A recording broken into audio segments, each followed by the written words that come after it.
Good morning all. ഈ ചാനലിലേക്ക് ഏവർക്കും സ്വാഗതം. ഇന്ന് നമ്മൾ പരിചയപ്പെടുന്നത് ലിക്വിഡിറ്റി ആൻഡ് സോൾവൻസി. ഒരാളുടെ ലിക്വിഡിറ്റി, അയാളുടെ സോൾവൻസി. എന്താണ് ഈ ലിക്വിഡിറ്റി ആൻഡ് സോൾവൻസി എന്ന് പറയുന്നത്?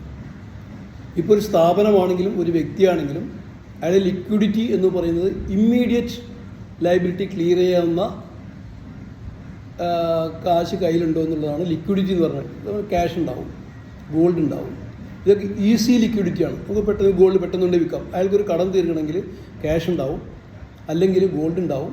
ഇതൊക്കെ വെച്ചിട്ട് പെട്ടെന്ന് ഷോർട്ട് ടേം കടങ്ങൾ, അതായത് ഹ്രസ്വകാല കടങ്ങൾ തീർക്കാനുള്ള ലിക്വിഡിറ്റി അയാൾക്കുണ്ടെങ്കിൽ അതിനാണ് ലിക്വിഡിറ്റി എന്ന് പറയുന്നത്. പിന്നെ സോൾവൻസി എന്ന് പറയുന്നത് എന്താണ്? സോൾവൻസി എന്ന് പറയുന്നത് ഇൻ ഫ്യൂച്ചർ, ലോങ് ടേമിൽ അയാൾ കുറേ കടങ്ങളുണ്ട്, കുറേ കടങ്ങൾ തീർക്കാനുള്ള അസറ്റ് അയാൾക്കുണ്ടോ ഇല്ല എന്നുള്ളതാണ്. ഇപ്പോൾ ബിസിനസ്സിലാണെങ്കിലും കുറേ കടങ്ങളുണ്ടാകും, കുറേശ്ശെ തീർത്താൽ മതിയായിരിക്കും. പക്ഷേ കുറേ കടങ്ങൾ, ലോങ് ടേം ലയബിലിറ്റി കവർ ചെയ്യാനുള്ള അസറ്റ്സ് അയാൾക്ക് ഉണ്ടെങ്കിൽ അയാൾ സോൾവെൻറ്റ് എന്ന് പറയും, അല്ലെങ്കിൽ ഇൻസോൾവൻസി.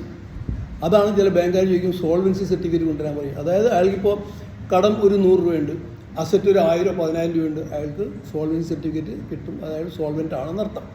നേരെ മറിച്ച് അയാൾക്ക് ലോങ് ടേം ലയബിലിറ്റി എന്ന് പറഞ്ഞൊരു 10,000 രൂപയുണ്ട്, അയാളുടെ കയ്യിൽ 100 രൂപയുള്ളൂ, അയാൾക്ക് സോൾവൻസി സർട്ടിഫിക്കറ്റിന് ബുദ്ധിമുട്ടാവും, അയാൾ സോൾവെൻ്റ് അല്ല എന്നർത്ഥം. അതായത് ലോങ് ടേം ലയബിലിറ്റി ക്ലിയർ ചെയ്യാനുള്ള അസറ്റ് അയാൾക്കില്ലെങ്കിൽ സോൾവൻസി സർട്ടിഫിക്കറ്റിന് വാലിഡിറ്റി ഇല്ല, അയാൾ ഇൻസോൾവെൻ്റ് ആയിട്ട് മാറും.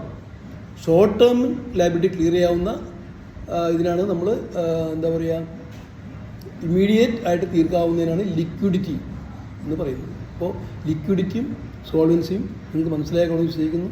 ഇഷ്ടപ്പെട്ട ലൈക്ക് ചെയ്യുക, ഷെയർ ചെയ്യുക, സബ്സ്ക്രൈബ് ചെയ്യുക. Thank you.